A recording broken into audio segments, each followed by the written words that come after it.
Minister Anies Baswedan, who is the Minister of Education and Culture of Indonesia.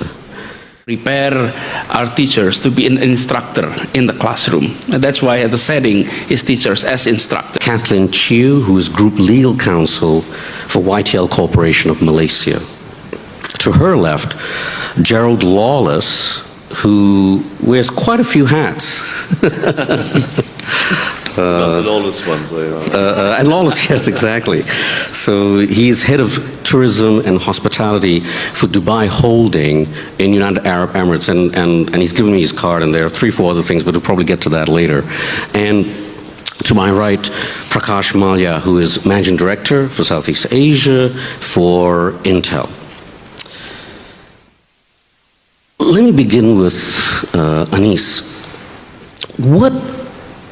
Given the framework of the discussion and the disruption of the Fourth Industrial Revolution, what should a government's priorities be from the point of view of policy in terms of planning for the future? You belong to a country with a big population, with a growing population, and a huge proportion of young people who are going to be really impacted by these changes. Thank you.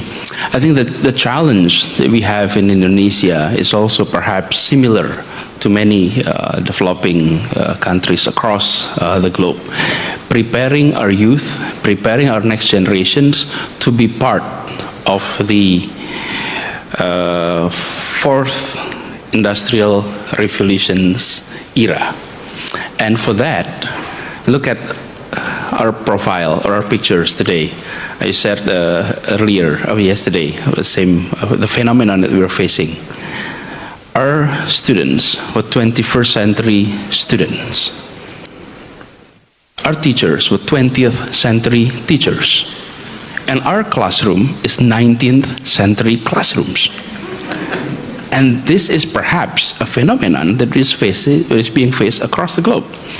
And I think to improve this, or to tackle these gaps, government need to focus on empowering stakeholders. In our case, stakeholders of education. And the key stakeholders of education are parents and teachers.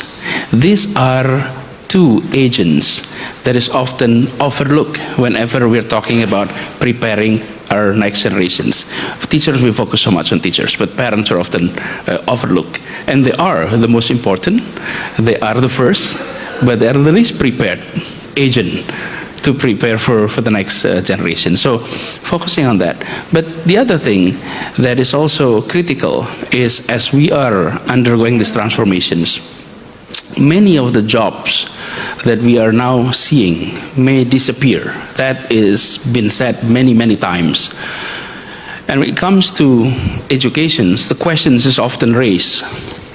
Can teachers be replaced by technology? Can then we ask technology to help preparing our next generations? I often approach it in a different slant. What kind of teachers is replaceable by technology? What kind of teachers are not replaceable by technology? And I think this is similar to any other jobs available. As we are transforming ourselves, we need to equip ourselves with the new competence, new skills that made us irreplaceable in that sense.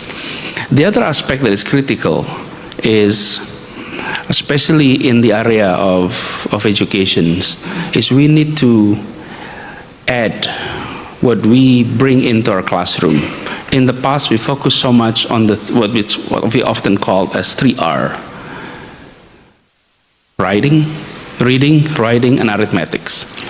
Now we need to add with literacy in terms of financial literacy, cultural literacy, information technology literacy. And on top of that, the World Economic Forum produced a report 2 months ago on the importance of the 21st century competence, that is creativity, critical thinking, collaborations, and communications. So